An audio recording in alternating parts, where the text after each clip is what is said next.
me about it. Come on, let's talk about it. Change up the things you see. Open your mind to possibilities. Find your power, passion, and your purpose. You know it's time for you to walk in greatness. Let's murder mediocrity. Slay your goals, live out your dream. Right now, inspirational perspective. Today we're talking about the 7 reasons entrepreneurs fail. The 7 reasons entrepreneurs fail. And I'll be sharing with you guys, really, look, there are a lot of reasons why entrepreneurs fail. These aren't the 7 reasons, right? Overall, why entrepreneurs fail. But for me, I've been coaching now. Well, first, I've been in the entrepreneurship game for, I would say, a solid over 2 decades. I've been in this entrepreneurship game. Now, I could say longer than that because my parents played entrepreneurial roles. Entrepreneurs, I saw entrepreneurship. I saw mistakes and successes, even as a teenager, with my own parents in entrepreneurship. Thinking about my wife, too, because she has, she saw the same things. It's interesting who you marry and the similarities and all those type of things. But her parents played the entrepreneurial game as well. She's an entrepreneur, so I married an entrepreneur. And so I've learned a lot from being an entrepreneur. And by the way, yes, I was a corporate executive. But if you missed last week's show, then you don't know that I was playing both entrepreneur and corporate executive at the same time. And I talked about why you should do the same thing, too, if you're getting a W-2. But you got to check out that show. But I also want to share, in terms of why entrepreneurs fail, what I've learned from coaching entrepreneurs for over a decade. Coaching entrepreneurs at every level, I would say, of the game in multiple industries. And here's what's interesting. Money isn't what breeds success. I know a lot of people believe, and we're going to talk about this more, but I know a lot of people believe that, if you go into the game, I know a lot of times you have these organizations now where they raise millions and millions of dollars. And if they raise enough money, then they say, well, we can be successful with this particular product, these startups or these entrepreneurial startups. But I've seen entrepreneurs who are making $15,000 a year, $20,000 a year, get support and really understand how to invest the money they're making into support, become incredibly successful over time because they had a really good foundation in the beginning. And I've seen other entrepreneurs who, they'll call you at the last minute. They're running a multi-million-dollar business, and they'll call you at the last minute saying, hey, we need support over here. And there's so many bad habits in place that, hey, if the Titanic can sink, so can they. And they don't make it. And so you see these things. And when I say so many bad habits in place, as a coach, I can't control you. I can work with you and help you distinguish what there is to do. But if you don't do what has been distinguished, then there's failure. And so regardless of the size of your business, if you're an entrepreneur, or the size of your dream, if you aren't an entrepreneur, but you're listening because you want to become an entrepreneur, I don't think that matters in terms of what I'm going to be talking about today, because I would say this applies across the board. These 7 reasons that I'm going to be sharing with you guys. I want to give you my perspective on how to navigate a recession successfully as an entrepreneur. And if you notice right now, a lot of large corporate entities are tightening their financial belt. My belief is that that's a sign of potential failure, because the financial belt should always be tight. The financial belt should always, so what changes for me, what changes for my companies as a result of the recession? Well, it's not tightening the financial belt because the financial belt was already tight. So not a lot changes. If anything, I'm actually looking for more opportunity. I want to run some stats by you guys from the Bureau of Labor Statistics in terms of entrepreneurship. And we're looking at entrepreneurship as it stands in the United States of America. I know people listen to the show all over the world. And they're, in a lot of parts of the world, entrepreneurship is, thriving, and most people are entrepreneurs. And so this is, the stats that I share, this is more so focused on the United States, you guys. All right. Now, here's the first piece.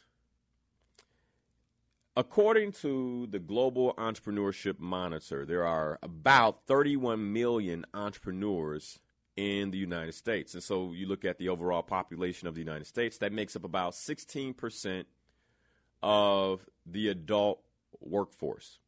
So entrepreneurs, by the way, we're not a very, very large segment. But I'm going to share some things with you that will surprise you all in terms of the power of entrepreneurship in the United States. So entrepreneurs make up 16% of the adult workforce.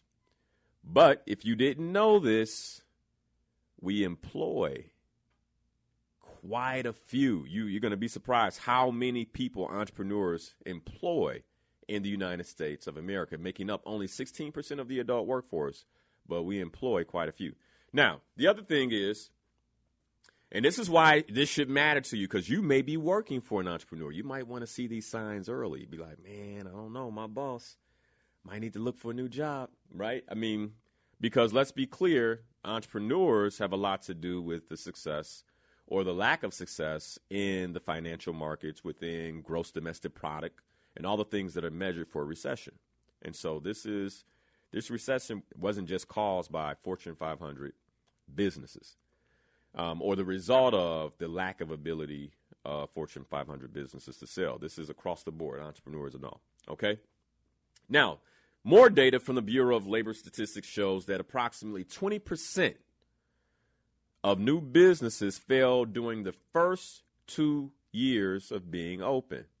So 20% of new businesses fail in the first years of being open. Now, a couple of caveats to that, and I'm just setting the stage for you guys so that we're all really clear as we go.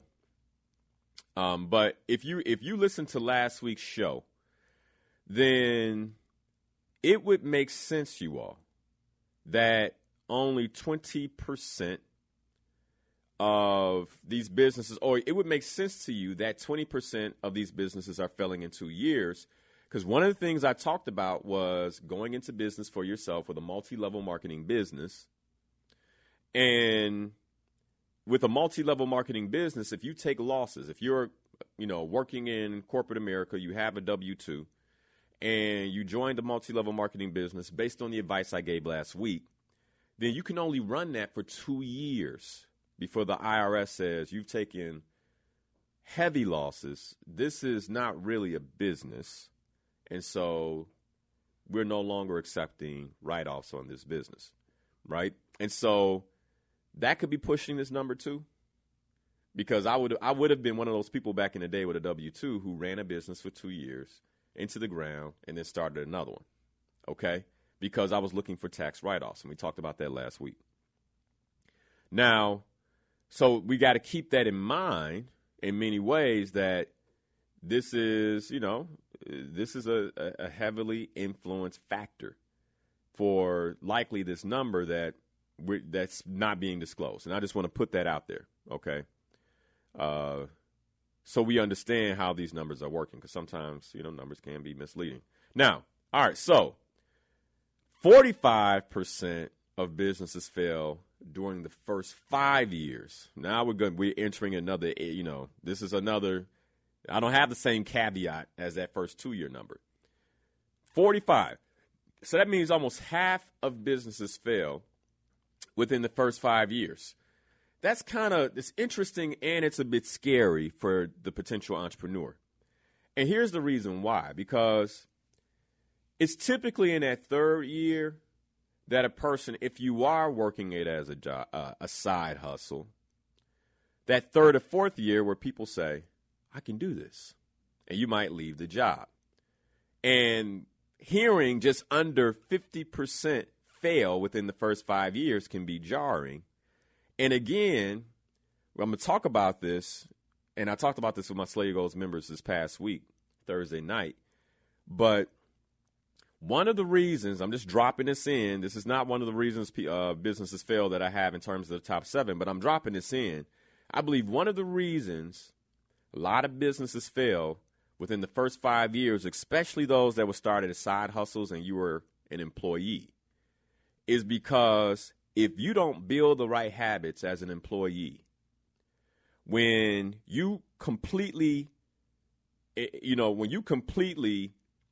rotate or move into self-employment or entrepreneurship for yourself, you will carry a lot of those same bad habits that you had with your employer, the things you hid from your boss, the productivity that you had in the corporate space will mirror many times and I know people right now are like, nah, not me, I wouldn't do that.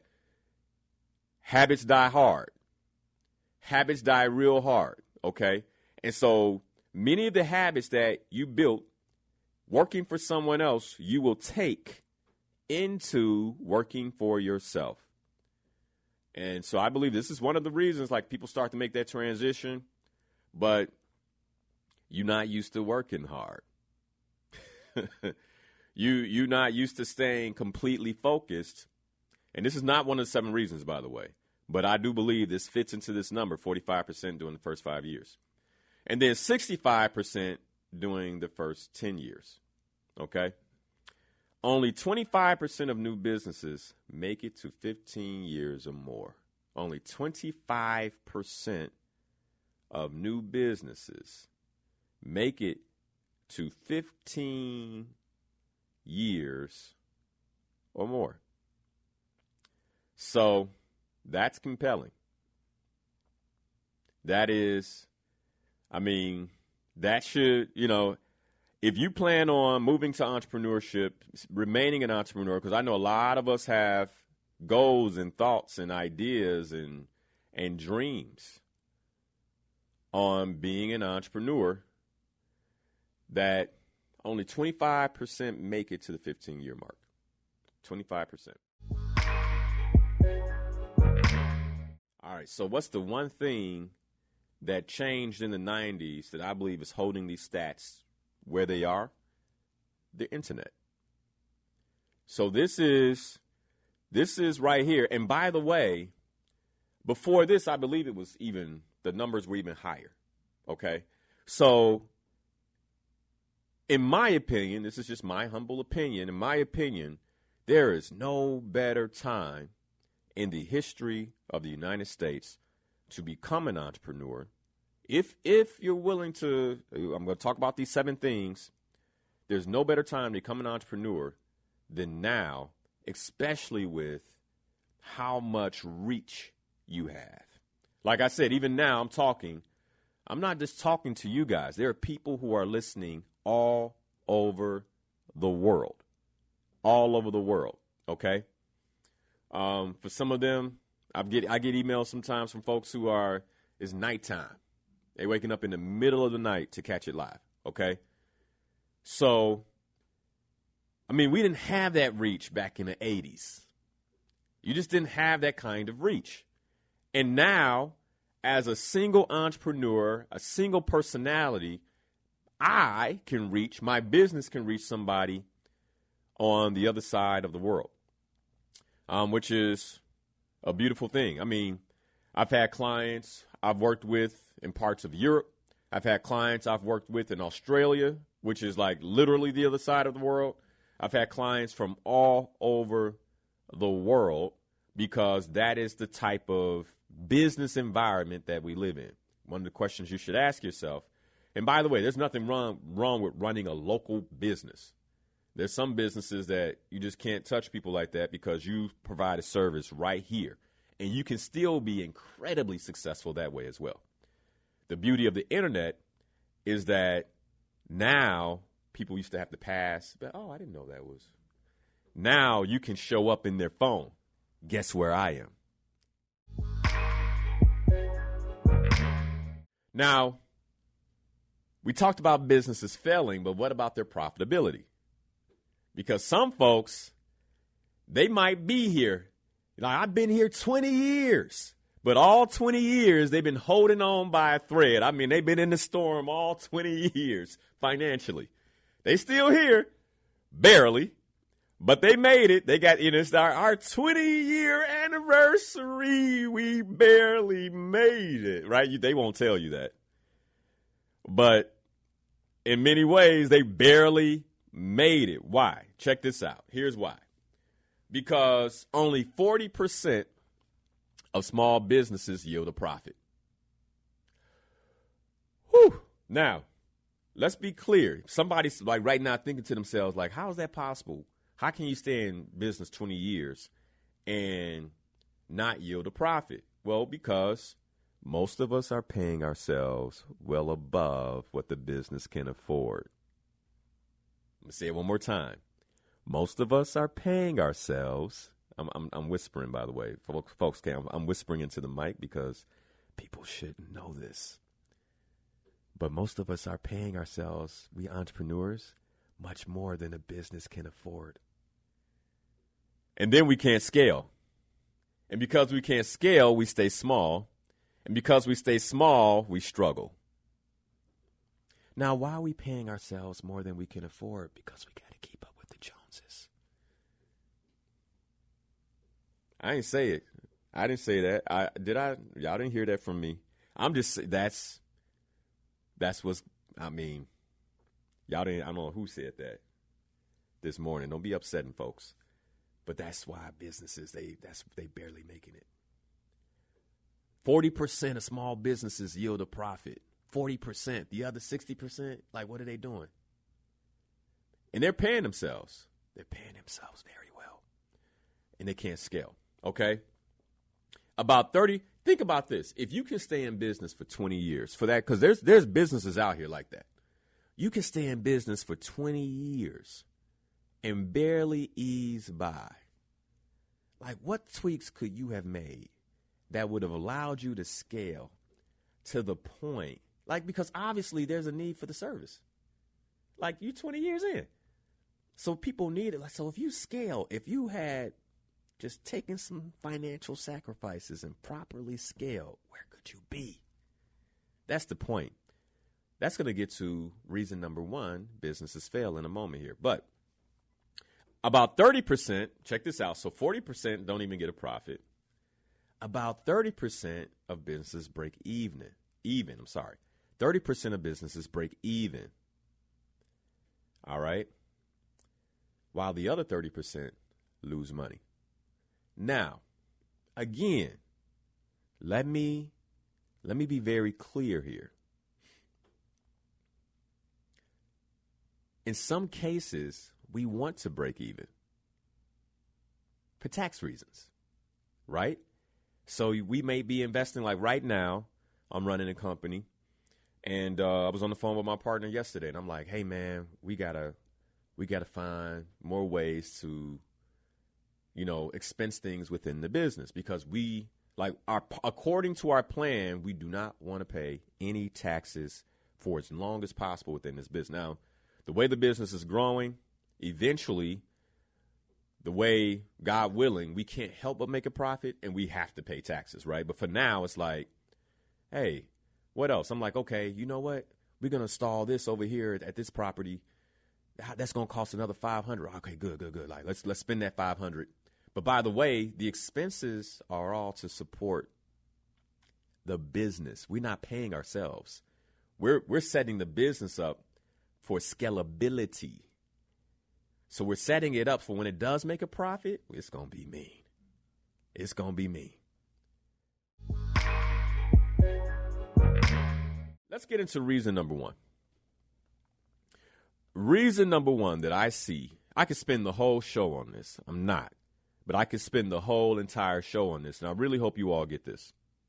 But reason number one that I believe most entrepreneurs fail is because they lack a long-term vision. They lack a long-term vision. Okay, now, somebody saying, no, I've had businesses. I knew where I wanted to go. I saw it. I don't know if that's the only reason, Linnell. Hear me out. First, if you're an entrepreneur, what is your long-term vision for your business? What do I mean by long-term? Like, how do you transition out of the business and the business can still run? Just let me give you some examples from the businesses that I run. Insights for Life Coaching is called Insights for Life Coaching on purpose. It's been branded this way on purpose. It was branded based on my vision, because if I called it Linnell Harris Coaching, then in the future, people would be expecting to get coached by Linnell Harris, right? But I didn't want it to be that way. I wanted to bring in other I knew this from the very beginning. I want to bring in other competent coaches, other competent trainers, other competent consultants over time that are a part of the brand.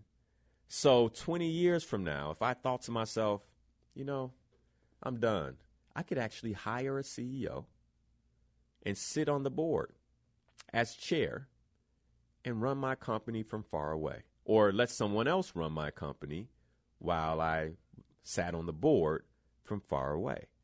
And I just want you to think right now, because some of us as entrepreneurs,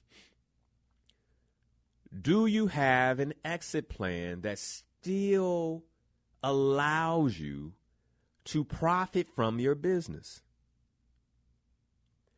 Do you have an exit plan, or will you be working all the days of your life? And that's just not, put it like this. I plan to serve my purpose all the days of my life, but I do not want to be held captive to a business while I serve my purpose. And so what's your long-term vision? Long-term vision all the way up to your retirement, if you choose. Long-term business. Who else could come in and take over that business, that store, that service, that you name it? Are you thinking in that capacity? And then even when you're hiring consultants and employees, are you looking at them in terms of trying to figure out what their potential is for the organization? When I'm hiring folks, I'm thinking, man, where will she fit long term? If she were to stick with me for 10 years, one, could I pay her competitively over the next 10 years? And as the business grows, where will they fit?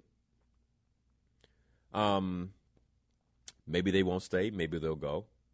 But then even if they do go, do I have a great relationship with them that if I wanted to, as the business expands and evolves, I could call them back and make them a counter offer. Hey, remember you left me because I couldn't pay you? Well, guess what? The business has done well. I'd like for you to come back. Would you come back at this salary?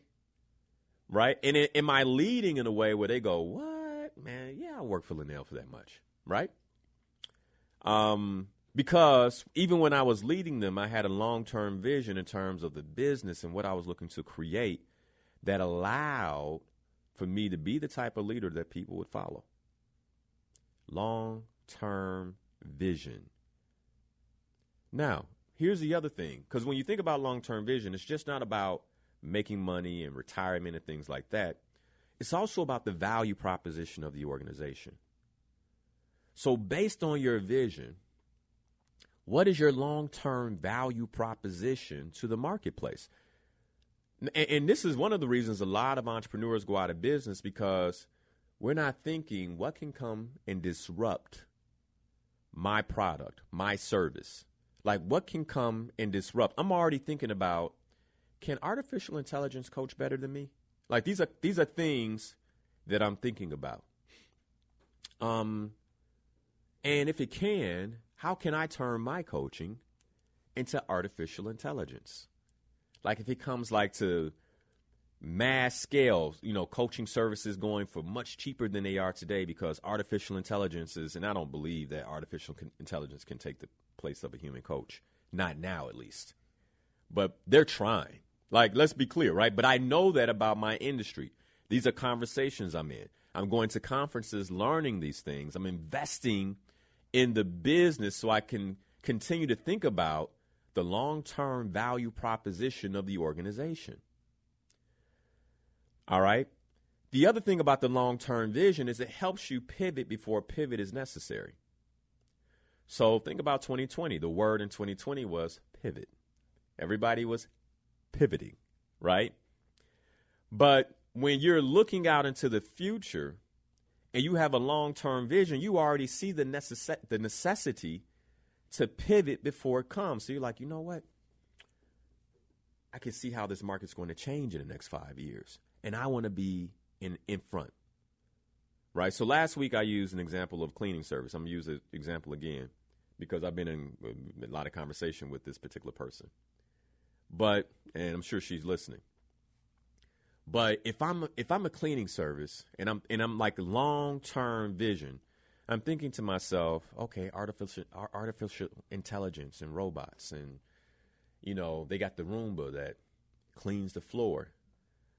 So I have one of those if I'm in that service because I want to understand how it works, and I want to understand how to advertise to people who say, the Roomba don't get all the crumbs. Have us come in to get the corners, like whatever it might be, right? My value proposition is based on what's happening in the market, what's happening with technology in the market. Will they bring in, AI or robots in the next 10 years that can clean? If so, I need to be in a place where I can purchase them. So my service doesn't go out of business. Now I just don't need employees. It might be the employees. Y'all better get it together. Hey, I'm going to tell you, I don't want to let you go, but you're going to have to learn how to go in there with that robot. Tell the robot what to do, whatever it is the job might be, right? But we don't think like this. Instead, we're like, robot can never do that. AI could never coach. And it's kind of like, well, what if it could? What would I do if I intend to be in business for the next 20 years? All right, long-term vision. What is your long-term vision? And then here's the thing. How clear are you on both the long-term vision for the business, like where you're taking it, where you're going, what things look like, how you retire, how you exit, how clear, like are you crystal?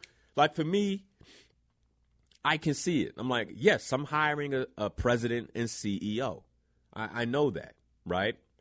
Even I run and operate 4 businesses.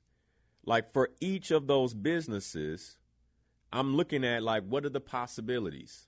What if neither of my children, here's what some of the mistakes we make, like, I'm going to pass it to my children. How they want to do what you do? How that that's their purpose? Like, do you have a contingency plan? My father was a painter and contractor. It's like, I know how to do it. I know how to do these things. I don't want to, right? I just had a guy come out, paid him $50 to put hydraulic springs on both of my doors. I know how to do that.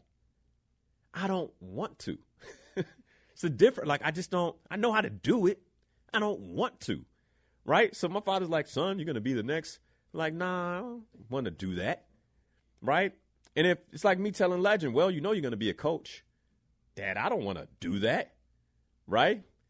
Well, I know who's going to take over the business, son. Let me put a guilt trip. Son. Oh, well, maybe your sister will. Daughter, I don't want to do that. Well, you guys, you're so ungrateful. It's like, no, they get to choose.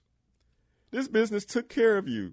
Did all these things, and now you're going to abandon us. It's like, well, we just make these assumptions, assuming is not vision. Vision is all the possibilities. How clear are you? If neither of my children want to run any of these businesses, Am I still positioning these organizations to win? Long-term vision. Somebody was like, no way, not if content and ad recommendations are indicators of AI current capabilities. AI's current capabilities. Key phrase. Like man, some of the stuff I'm seeing on AI, I'm like, wow. Just current capabilities. Again, like don't second guess. Like you take it as a serious threat, you guys. All right, how clear are you on the value proposition? Let me be clear about what I mean on value proposition. Why should I buy your service? Why should I buy your service? And who is the service for? I'm going to talk about one of these. In one of my businesses, there was a big personality reached out to me. Like, oh, yeah, I want to use your services. I'm like, oh, this is great. I realized when they use our services the first time, that's not our customer. Like, do you know who your customer is? I'm going to talk about that more in detail. Like, but do you know who your customers are? Because sometimes we chase the wrong folks. What's your value proposition? As a coach, I knew that when I first became a coach, I knew that I likely would have, of the 10 conversations I have with people, maybe only 2 would hire me. I knew that. So no doesn't disturb me at all. I'm just thinking, oh, you're one of the 8. You're one of the 8 that say no, but 2 will, because 2 fully get and understand the value proposition. And when they get and fully understand the value proposition, they become clients. And by the way, one of the things that I know about my business in terms of the value proposition, when people, and I'm talking about coaching here, when people understand the value, they get it. Like, it clicks, right? It clicks. And when people don't understand the value proposition, they don't get it. Who do you think I spend my time with? If you don't get it, you don't get it, man. Thank you. Yeah, have a good one. Bye. Right? Because I'm very clear on the value proposition. And because I'm very clear on the value proposition, I understand who my customers will and won't be. And then that's all lined up in my long-term vision and strategy. Long-term vision and strategy. Here's a perfect place to talk about Ghana. Ghana is a really good example of this, right? So Ghana is a coaching tour. It's an immersive coaching experience, ultimately. All right. There are a lot of people who think they want to go to Ghana, right? Who talk about, and the value proposition is clear. The value proposition is identity. The value proposition is, especially for an African American, it's aimed directly to African Americans. And basically, for X amount of dollars, in this case, $5,497, you spend 10 days with me in another country, in the motherland, in Africa in particular, to learn about your identity, to transform yourself intrinsically in ways that will give back to you exponentially in the future. That's the value proposition. But guess what? As good as that sounds, I know that of the thousands of people hearing me, maybe like not even 1%, but half of 1% will respond and do something about it. And I'm okay with that. All right, let's go into reason number 2.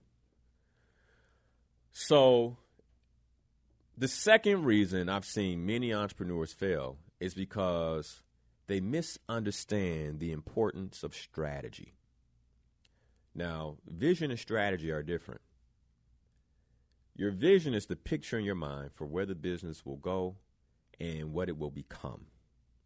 And you want to be, again, incredibly clear. And not just clear, but so clear that it's mentally and emotionally compelling. All right? So that's the vision. But then this idea of strategy. Like many entrepreneurs, and by the way, it's just not entrepreneurs. Like many of the executives I coach misunderstand the importance of strategy. I just had a conversation with a group of executives this past week, and it was a follow-up to a training I had done in New York. And they were saying, oh, yeah, the training was great, but we're just so busy. Oh, so busy, so many fires. And it's like, oh, we just keep going. And I'm listening to them, and I told them, I said, look, you will continue to be exasperated that way until you force yourself to carve out time for strategy. Why is this important? This is important because one of the reasons we're constantly fighting fires is because these fires are caused by how we run the business, right? So if I'm clear on my strategy and I can actually see, oh, man, I've had these same fires, then for me in particular, instead of fighting fires on Monday mornings, what I do is I get strategic around the fires. Why is this happening? What can I do? And I'm like, I just let the fire burn. So it might be growing, but I'm like, what do I need to do to put this fire out for good? So I'm not working the fire anymore. I'm working my strategy. I'm very clear on my strategy for putting out the fire. So now all of a sudden, the fire that's been burning for weeks, when I actually stop trying to fight the fire and I back up and I get strategic about what it is that I need to be doing. By the way, fighting a fire is, for those of us who don't understand that nomenclature, what it means is that there's something going on in my business that is of the utmost importance that requires my time and effort. And it is so important that it could hurt the business if I don't put time and effort into it. But it also can hurt the business if I don't step back and actually observe the fire itself so I can strategically understand how to put it out once and for all. And let me give you an example of what putting out a fire might be. And this has happened to me. Like in the past, maybe it's like, well, I get so many emails for orders. And so I'm trying to work these orders, and my business is growing, and I'm getting more and more orders, and I got to work these orders. I got to work these orders. I got to work these orders. Versus stepping back and saying, okay, it's Monday. I got all these orders from the weekend. And I know next Monday is going to look the same. What can I do? Or what technology do I need to put in place? What automation do I need to bring? What consultant do I need to hire that can take care of this fire, where this fire is forever handled? And then instead of answering emails that morning, I'm actually looking at software packages. I'm calling, hey, yeah, you called me about a problem that I'm having. I'm returning all those phone calls because that's the important, I'm taking strategic action now. So now my company might have a backlog on the product for the next couple of weeks. And I can send all those customers an email, hey, we're actually going through an upgrade right now. Incredibly sorry for the delay. We care about your business, right? So again, a strategic message that addresses why I'm not fighting this fire. The automation gets put in place, and now I don't ever have that fire again. Now on Monday mornings, I'm watching the automation work. Oh, look at that. While I create more strategy. That's just a high-level example of what I mean. Most of us are so caught into, we're so in the weeds. And by the way, this is why coaching is so powerful. Because it's for most entrepreneurs, it's I have to. It's I gotta do. You're on vacation on a Monday morning. I gotta fill these orders. I know some of these 7-figure entrepreneurs, it ain't attractive. I know because I've coached them. They're on vacation working. Yeah, my family's at the pool, but I couldn't go. But they'll sit on a panel on a Friday afternoon dressed up and be like, and so then we generated 7 figures in our second year. And it's like, yeah, but how? You tired. And people can look at you and tell you tired.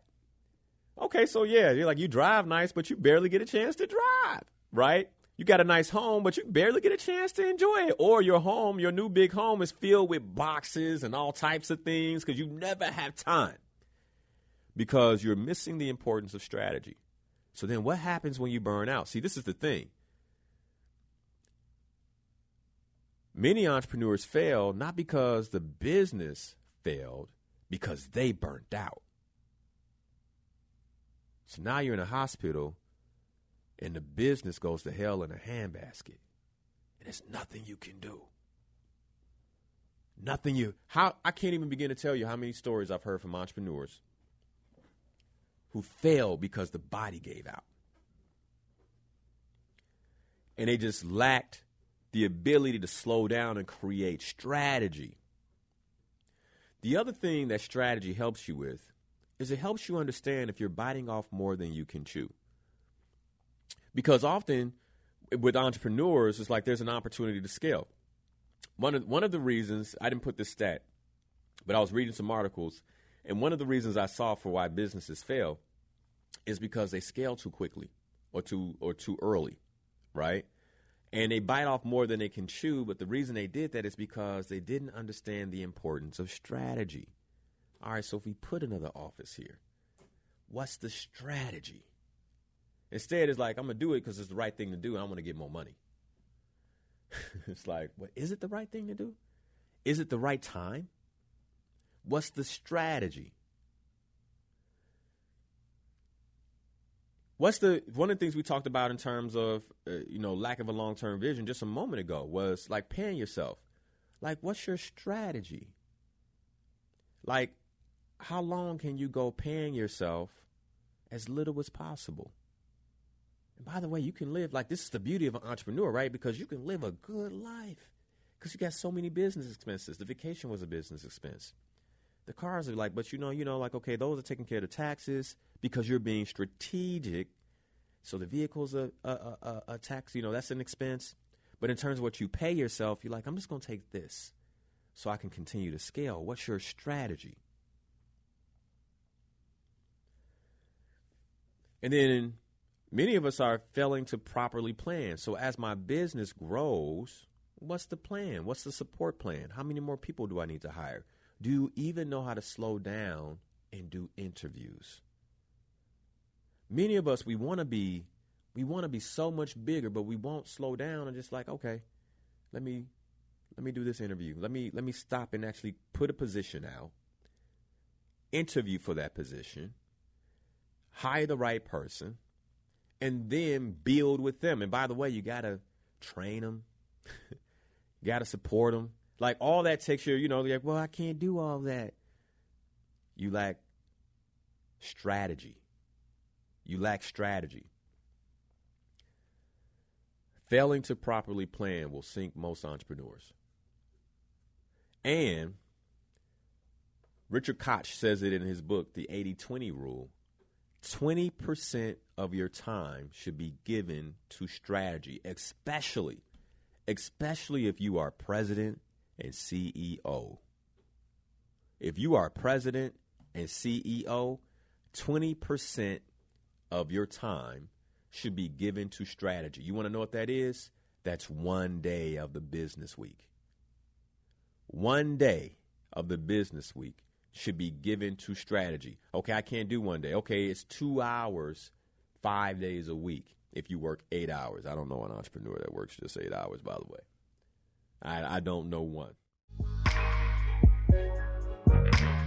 All right, number three, in terms of reasons entrepreneurs fail. This one's going to make a lot of sense right off the top, but let's dig into it. A lack of financial competence. So the whole show last week was like financial like it was like a lesson in financial competence when it comes to taxes, which is one of the biggest financial components that we face, right? But if you don't have financial competence, what do I mean when I say financial competence? All businesses should have a budget. And these are the things I learned in corporate America. I remember when I became a director. I was a senior manager, and I found out I was being promoted to director. And here's what happens, right? I didn't have my bachelor's degree. I had never taken an accounting course, any of that, right? So, like, budget, like budgeting. I really didn't understand most of it, right? So now I'm a director and I run my own department. And actually, no, right before I became a director, I was saying I wanted to be a director. And my director at the time was like, oh, you want to be a director? I want you to do the budget for operations. And I was like, huh? He's like, I want you to do the budget for operations. I want you to put together the budget for operations. I was like, oh, the budget, yo. You know what I mean? Like, you want to be a director, though. So I'm like, okay. So, I didn't go, huh? By the way, like, I sold him on it. I'm like, I got you. Right? I sold him on it. I had no idea what to do. None. So I'm like, I got to learn how to budget. I got to learn how to budget fast, like in the next month. I got to learn, like, this dude wants this in 30 days. So I went to my community college. I'm like, hey, got a budgeting course that's already started. I'm like, that's okay. I'll catch up. Got the book, budgeting and accounting, got the book, showed up to the evening classes. And I was in the back asking mad questions, became friends with the professor. These are like some of the things as entrepreneurs that we need to do to be successful. Like, you might need to go back to school, not get a degree, but just a class to like really make sure you understand, like, you have the financial competence necessary to powerfully run your business. Your accountant's not talking over your head. So I'm just going to move this over here and we're going to, we're going to accrue this and amortize that. You're like, huh? You have no idea what's going on. Like, you should understand this is your business. You are the president and CEO. If you don't take your business seriously, that's an indication of how well it's going to do. So my director's telling me this. So I took night classes.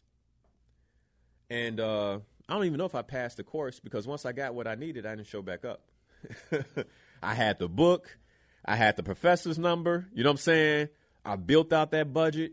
The professor, I was like, yeah, I'm in corporate America. This is like, he helped me with some of the line items. Like, he knew exactly why I was in the course.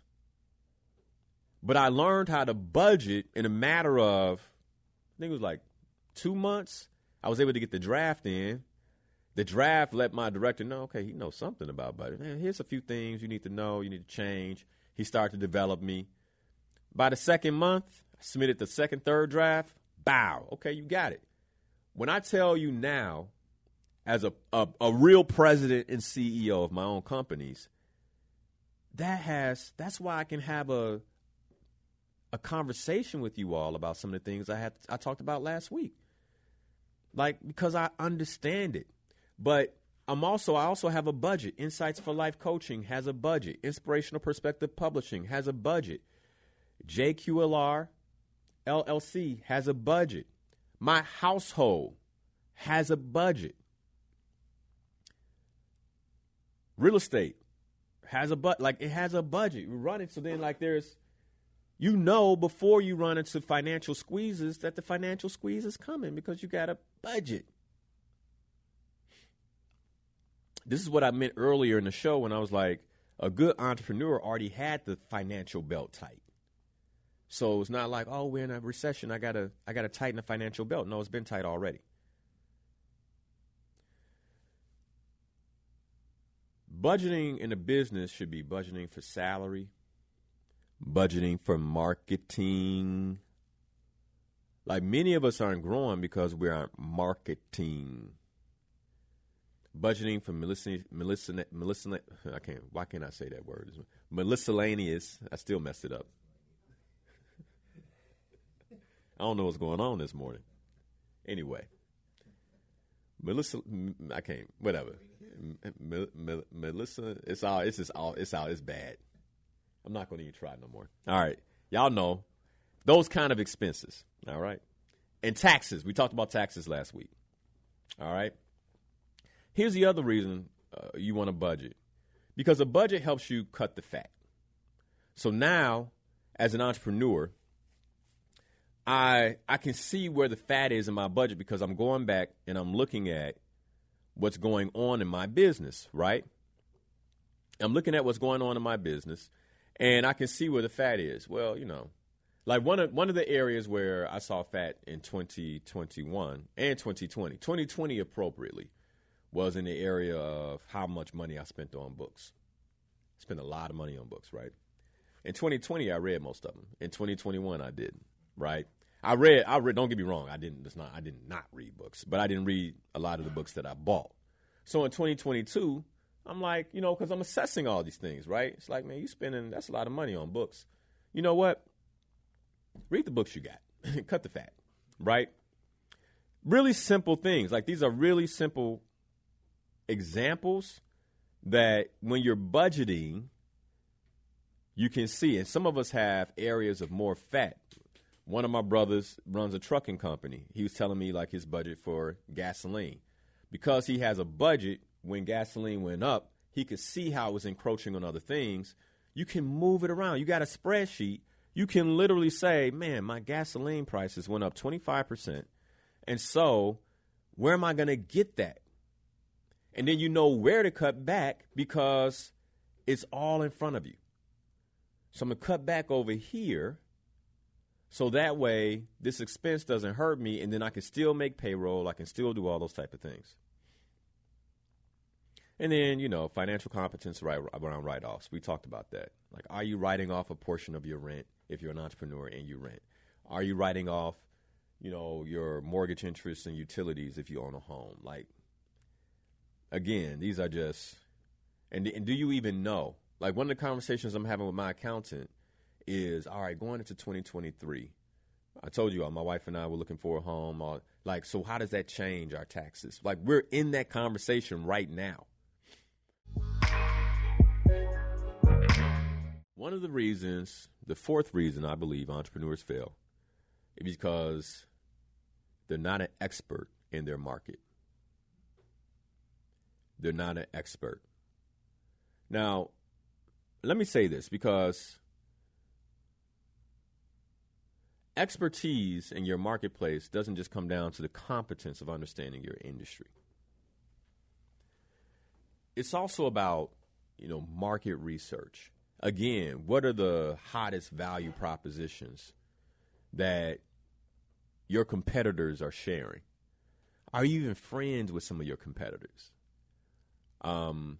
Like, really understanding the market, going to conferences, workspace, like, what's happening? Now, there are a few industries where this doesn't necessarily apply. Lawyers, doctors, like, they should be experts, but it is necessary. So people, you just hope that your attorney is an expert, right? You hope that your doctor is an expert. You could look at ratings and things, and there are some doctors and attorneys that are more successful than others. I believe it's based on their expertise, all right? But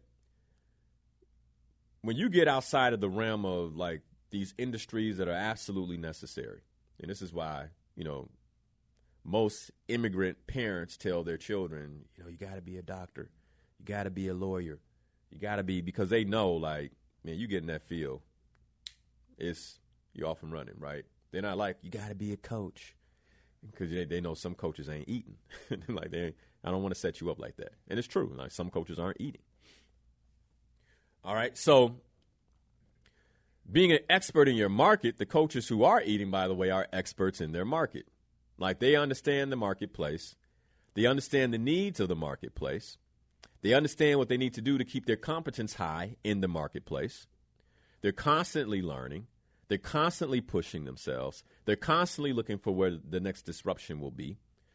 They're experts in their market, which requires, if we go back to number 2, you to be strategic and do market research.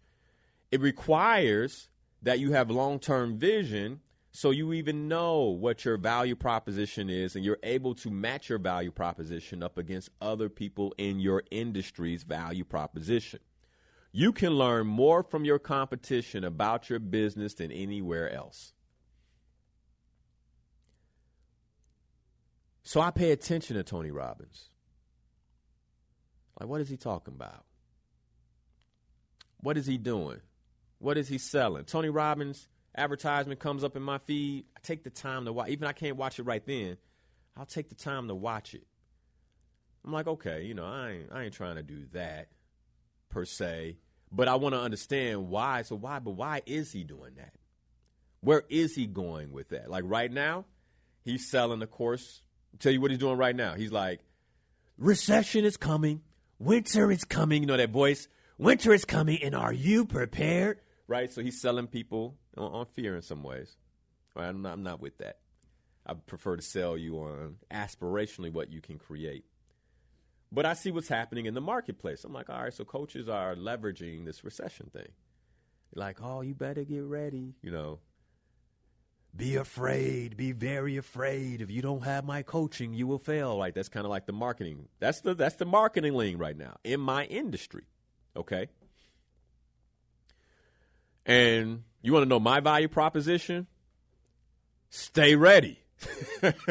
You should have been ready. You should have been ready for this, right? This is what we be talking about. That's my value prop. Like that's, and if you're not having that conversation, then you should keep listening. You should join. You should call so you can remain in this conversation and learn how to remain steady as an entrepreneur, so fear mongering doesn't move you. That's my value proposition. But be an expert in your market. Education is everything. I want to be very clear. Like when I talk about, MBA is optional, all those kind of things, I'm not saying not to get educated because I still educate myself. I'm self-educated, and I trust myself more than I trust an institution. That's just what it comes down to. I trust myself to go figure out what I need to learn more than I trust that the institutional curriculum is going to get me there. Because it's been proven to us that institutional curriculum is letting us down from K through 12 and then so on, because the last 3 conversations I've had on this show, I got MBAs listening who don't know it. I rest my case. Okay. Now, let's go back to the 7 reasons entrepreneurs fail. Number 5, breaking your promises. Breaking your promise. Let me say this, by the way. Let me say this.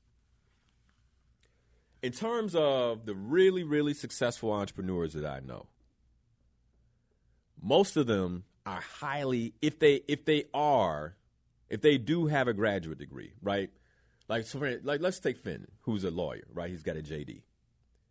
Y'all already know that's not like he is highly educated in more than just law. That's what sets the brother apart. That's why y'all listen to him. Like he is well-rounded, not just law, but business and life and relationship. Like he's done the work. He's educated himself. The problem is somebody else will get a JD and they'll be like, I understand the law. And then they'll look at a Fenton or someone else like him and like, well, why they go to him? Why they mess with him? It's like, because he understands more than the law, right? It's no different. And I really want you all to get this, right? Because this is the piece where we really fall down. It's like, well, okay, I'm a coach, but I can tell you more about well-being than a lot of doctors. I can tell you more about relationship than a lot of relationship experts. I can tell you more about money than a lot of accountants. Why? Because of how I educated myself. I didn't just go, only thing I care about is performance psychology. It's like, no, it's more than that. I care about life holistically. I want to educate myself across the board so I can be an incredible value. So when a person hires me, they just don't hire a coach. They hire a well-being expert. Like when COVID came out, I did the research for my clients. Yo, drink tea at night. Make sure you're steaming. Make sure you get vitamin D, zinc, and lemon balm and B12 in your system. Go for walks. Like, they get more than just that. So then you're like, well, why everybody hiring Linnell? I'm just as good as coaching him. You might be just as good as coaching me, but you're not as good at well-being, relationship, money, work, and spirituality and purpose, though.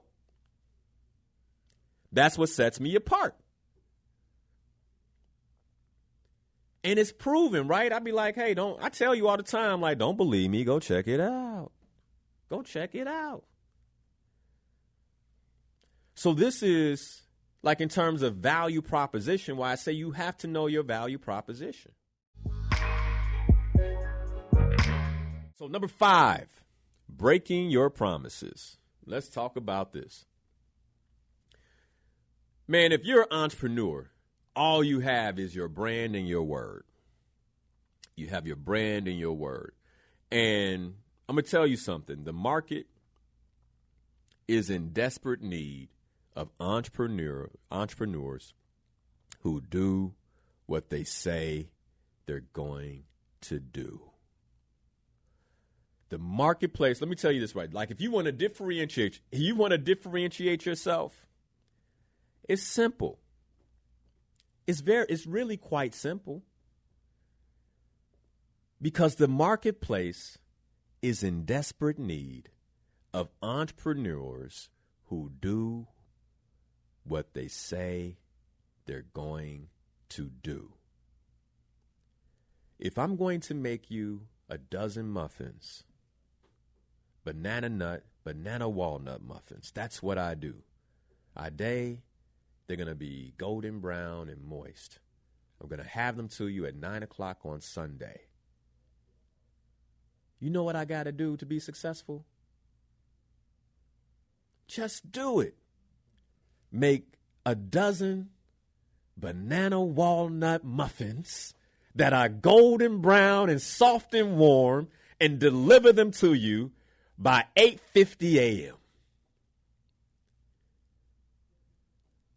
That's all it takes to be successful. Why?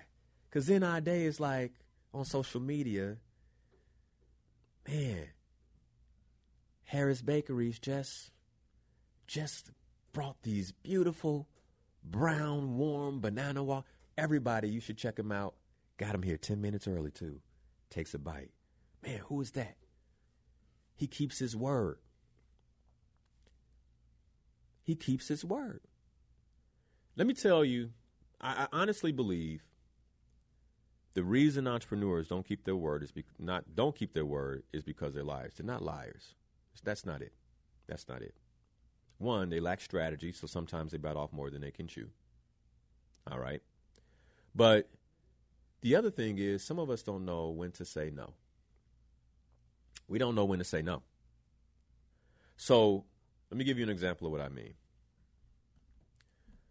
So you guys know I'm partnering in a car rental business. So big personality calls me up. Yo, you got cars. You know what? I don't want to rent from Enterprise. I want to rent from you. You my people. I'm going to rent from you. So I give him the process. This is how you rent from JQLR Rentals. This is how you do it. You think he followed the process? No. Because he's a big name. He's a big personality. You know what he did? He called me the day of when he was ready to get a car.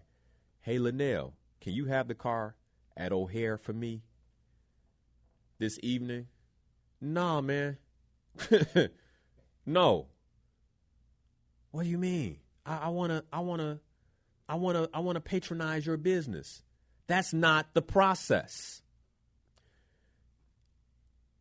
In order for me to keep my promise to you, I have a process. Okay? The process ensures that I show up in the way that you intend for me to show up. If you want to operate outside the process, I can't hold my promise. So if you think you're so big that you can operate outside the process, you are not my customer. You know why you're not my customer? Because I'd rather not do business with you than to break my promise. You not going to get on social media and do me in. No. You're not going to have something negative to say about me. The most you can say is, I don't understand why he didn't want my business. And you know why I don't want your business? Because you're not my customer. Keep going to enterprise. See, because here's the thing. You don't do them like that. I'm just saying. This is man, entrepreneurs, do not let people get you to the point where you are breaking your process, because when you break your process, you break your promises. I'm not breaking my process. I had another big-time entrepreneur reach out for coaching. Well, I know this is how you do it. You have your recurring times, and you only coach through Tuesday through Thursdays, but I'm going to need you to be more flexible. You're not my customer. You're not my client. My name is, I don't care what your name is. Do you know who you came highly recommended. Do you know what I do? I know who you are. I know what you do, but this is my process. This is my process. You can't be so thirsty. I'm telling you, you gotta no. Because you know what happens when you say no? You think that person called back. So you said it has to be between Tuesdays and Thursdays? Yes, ma'am. Yes, ma'am. Okay. Let me see how I can work that out. Thank you. You're going to work through my process. Otherwise, you ain't working with me. I got a process for a reason. My process allows me to deliver on my promises. Here's the other reason. When you do break your promise, can you take the feedback? Because I'm not perfect. I mean, have I dropped the ball before in business? Absolutely I have. Absolutely I have. And guess what? When I get the feedback, I want to hear it. How did it impact you? How did it make you feel? One, it helps me understand why I shouldn't do that again. Two, it helps me get better.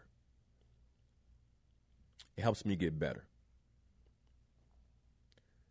But the big one here, the major reasons entrepreneurs break their promises is because, one, you don't have a process and you don't know when to say no.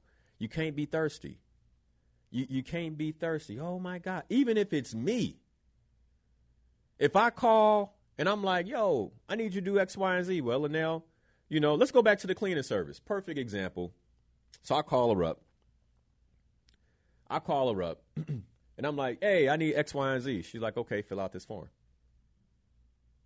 Oh, man, I got to fill out the form. Yeah, I got to fill out the form. That's the process.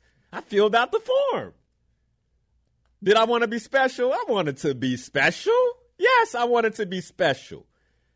We all want to be special. And let me tell you, the more successful you are, this is how it goes. Like you start to expect, because people do make, I'll slot you in. Yeah, coach, I got you. So then when you run into they like, well, no, you got to go through the process. It's like, oh, I got to go through the process? But you know what? I respect that. I'm going to still do business with you. Just going to go through your process. All right, number 6, the inability to delegate. We talked about this. If you lack leadership competence, if you lack trust, you will burn out. Like you can't, and it's different if you're running a solo shop and that's how you see it, you stacking your money, over the next, how many other years. So when you retire, you can close the solo shop and you're good. And that's the strategy. God bless you. But if you plan to scale, if you plan to grow, if part of the vision is growth, then you have to learn how to delegate. How do you delegate? You have to learn leadership, solid leadership competence, right? You have to learn how to be strategic, and you have to learn to trust. You have to learn to trust other people to do. Right now, I had a situation where a couple of months ago, I got a phone call, And the client was like, oh, we need you to do this. I'm like, I don't have the capacity. Like, I didn't have the capacity. I'm looking at it, I'm like, I don't have the capacity. So I'm like, the only way I could do this if I hired somebody else. And it was a young lady who I had worked with before. I'm like, if I hire, so I gave her a phone call. Hey, you think you can do this? Yeah, I think I can. I'm like, all right, I'm going to bring you on to run this for this business. Laid out everything, leadership. Asked her what she can deliver, when she could deliver it, trust. Brought them on, set up the SOW. Here's what happened. Not only has she delivered, but this account has now added amendments to the statement of work that are over and beyond the initial work. So because I scaled, because I was able to delegate something, right? I just want you all to hear this. Because I was able to delegate and let her run this part, my company now is not just bringing in the initial revenue, but now they're adding on, it's bringing in even more revenue than I anticipated because I can delegate and let her run that. Trust. And does she do it exactly the way I would do it? No. But is it done well and with excellence? Yes, that's all that matters. Some of us, we got to stop thinking that our way is the best way, man. These young folks that teach you, she's a millennial, right? She's like, I'm just going to do this. And then I look at it, it's all automated. I'm like, okay, all right, okay. I like it. At first, I didn't like it because I didn't understand it, right? I'm like, what's this? Then I'm like, oh, I like it. Here's number 7 to end the show. It's straightforward. Investing in the wrong people. By the way, this is both employees and customers. Some of us are investing in the wrong customers. I just talked about it. The recession is here. Entrepreneurs, there's an exodus happening in the corporate space. There are professionals who are coming out who are ready for something new. Are you poised to hire them and invest in them in a way that their corporate entities wouldn't? Because I know I'm waiting. I got a few positions. Let some of these companies mess around and drop the wrong folks. Oh, and you, what, where? Well, I have a position for you. Hey, and here's the thing, based on the resume, like I was saying to Marcus, right? Based on the resume, you know when to invest in someone and when not to. But knowing when to invest in the right people is one of the things that make entrepreneurs successful. And investing in the wrong people is one of the things that makes entrepreneurs unsuccessful. Hey, my inspired peoples. Linnell Harris here, certified ontological coach and trainer. I'm so excited that you're watching the channel. By the way, did you know you can catch the show live at 7 a.m. to 9 a.m. every Sunday morning? You can. All you have to do is go to my Facebook stream, Coach Linnell Harris, catch the stream live, or you can listen to the radio show via iHeart at WVON 1690 AM. But since you're here, if you love the content, I ask that you share it, like this particular video, and subscribe to the channel. I hope you're having a great day.